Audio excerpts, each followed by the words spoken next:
Las dang sngotenat ban pej football hakini sngi menta na Martian ke jinglikai ke MLS ru kin sedang no hakane ke step sngi ublay. Hakabaka Inter Miami kan sami madan ningkong bane kun Persia ya ke Los Angeles. Kata hakane ke step sngi ublay hakapor prabaje min step. Bat kat kumi kubor laong bau Messi ulai sim benta haka training ke Inter Miami. Bat Messi ulai lang ru bat ka tim ban mi madan syabar na laying hakane ke jinglikai ke baningkong ke ban salong LA Memorial Coliseum Los Angeles. Ka Inter Miami menta ke padang bat kum ke champion hak MLS Cup. Kum ta hakane ke step sngi ublay ngin sapej bakan sami madan ningkong Persia ke tim ke badon uson kata ke LAFC. Bat hadin kane ke step sngi ublay ke Inter Miami kan sami madan hakasin ke baar Persia ke Orlando City. Haka step jong ke Arterik Bnaimat haka po Sansteng min step.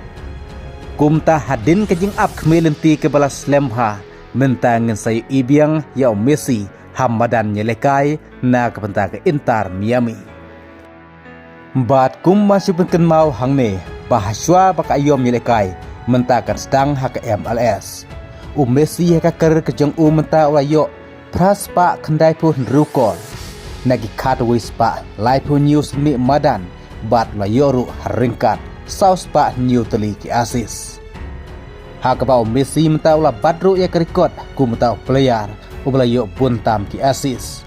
Ubla lakban penkeny ya kerikot jong Ferenc Puskas ublayo saus pa saut liki asis. Kad bau Messi menta ula poi syaka saus pa new teliki asis haka karir ke jong ubala bat mentai kene ka record ku mutau player ublayo buntam ke asis. Buntam ki asis haka history jong ka football. Te tongen sepej hagini ke jelekai ki ban dangwan keban sasdang hakane ke step sni ublay haka por prabaje min step Persia ke Los Angeles.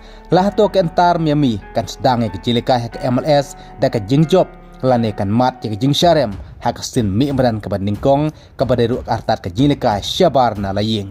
Haka bang ngilai i menta ba Messi ula leilang harangkat ke tim Los Angeles ban mi madan ningkong na ke penta ke Inter Miami haka MLS ke blay sibut.